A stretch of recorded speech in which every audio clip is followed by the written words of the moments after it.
Tema kali ini ingin kita bahas yakni hal-hal yang paling menyebabkan murai batu kita rusak.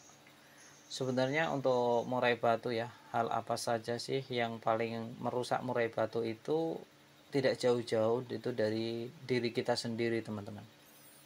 Ketika kita tidak memiliki rasa atau jiwa ya, ikatan batin dengan murai batu dalam artian chemistry, maka kita akan susah sekali untuk merawat murai batu itu sendiri. Apapun yang kita lakukan akan selalu salah ketika kita tidak memiliki ikatan batin. Lain cerita ketika kita sudah menjalin ikatan batin, sudah mengerti karakternya, memegang murai batunya itu seperti apa, sudah paham betul, maka kita tidak akan terjebak di ego dan ambisi. Ini ada kaitannya ya dengan murai batu, hal-hal yang paling dominan merusak murai batu kita. Ketika ego dan ambisi kita tidak tertolong atau tidak tertahan sampai kita lupa bahwa kita itu memelihara hewan yang mana dia butuh istirahat, butuh pengondisian, ada pemasteran, ada recovery factor juga ya, agar bisa mengintimidasi atau memiliki jiwa teritorial ya, atau penguasa wilayah.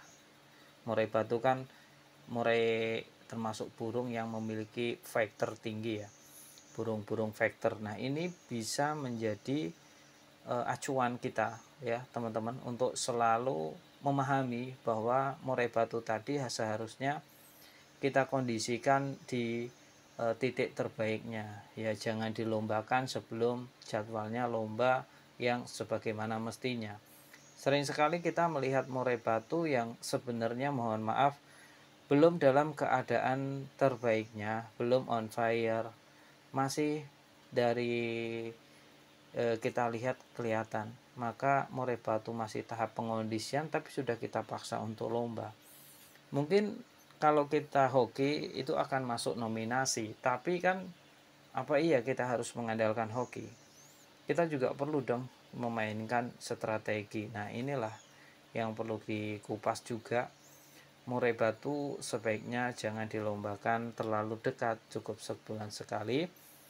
Yang paling merusak ya tadi over lomba atau OL.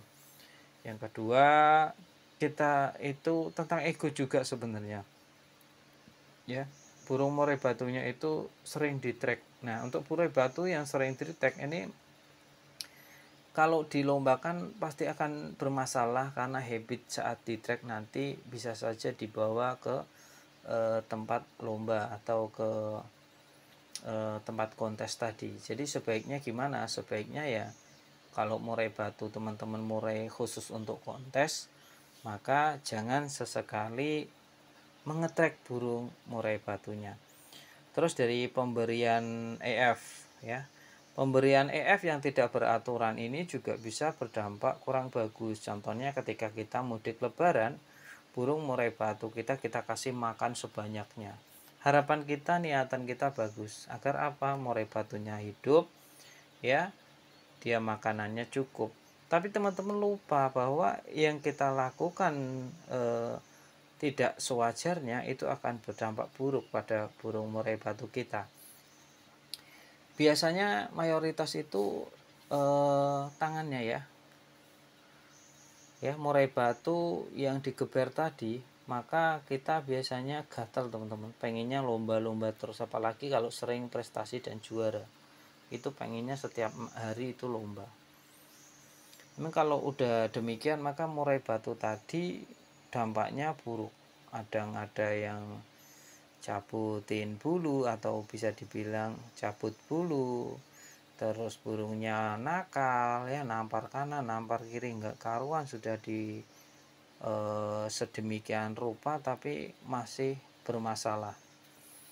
Hal-hal kecil inilah yang mengakibatkan murai batu tadi menjadi rusak ya. Kalau over lomba juga nggak bagus, terus di track di rumah nggak bagus, dipancing-pancing, apalagi kalau kita mancing-mancing menggunakan MP3. Wah, ini sangat disayangkan sekali ya. Nanti burungnya di rumah seharusnya istirahat malah tidak istirahat dan malah bengok-bengok atau bongkar-bongkar materi. Hal kecil inilah yang seharusnya teman-teman hindari. Kalaupun teman-teman pengen ngetrack, mungkin teman-teman juga harus melihat jam atau dimenitin atau di timer agar tidak lebih dari 8 atau 10 menit.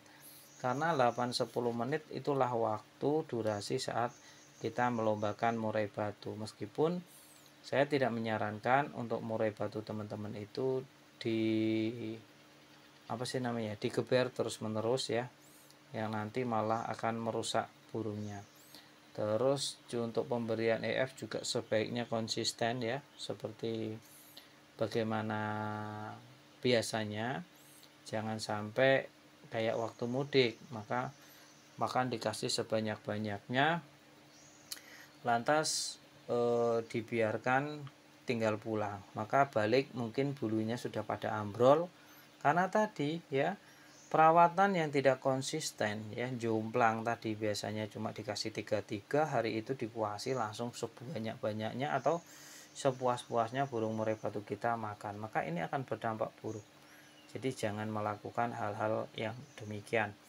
Nah, murai batu untuk pemasteran. Nah, teman-teman, untuk memasteri murai batu sebaiknya untuk volume tidak usah terlalu tinggi. Itu ketika kita menggunakan box MP3. Lain cerita ketika kita menggunakan burung hidup ya, burung hidup masteran. Mungkin teman-teman bisa menyiapkannya. Ya, nggak usah banyak-banyak, 1-2 saja. Kalaupun dibongkar saat lomba juga juara kalau dikeluarkan. Yang sering banget kita lihat kan murai batunya itu kurang dalam isian, teman-teman. Kerjanya kurang maksimal, kurang isian. Nah, ini diharapkan ke depan ya, jadi masteran juga penuh ya, factornya juga bagus karena tadi 1 bulan full ya, 1 bulan full murai batu itu dikondisikan, dimasterin, meningkatkan factor agar memiliki jiwa tarung atau teritorial tadi, yang bisa membuat murai batu itu semakin percaya diri. Dengan ikatan batin kita juga kita bisa memahami bahwa murai batu kita harusnya on fire, kita berangkatkan. Kalau lagi kondisi jangan pernah dibawa atau dilombakan karena sangat berbahaya sekali ketika kita melombakan murai batu yang belum siap. Nanti malah akan jadi masalah domino ya di kemudian hari nanti. Masalah panjang maksudnya ya, bukan yang lain-lain. Kiranya cukup ya teman-teman tentang apa tadi, murai batu yang dominan paling merusak murai batu ya, dari diri kita sendiri. Terima kasih ya.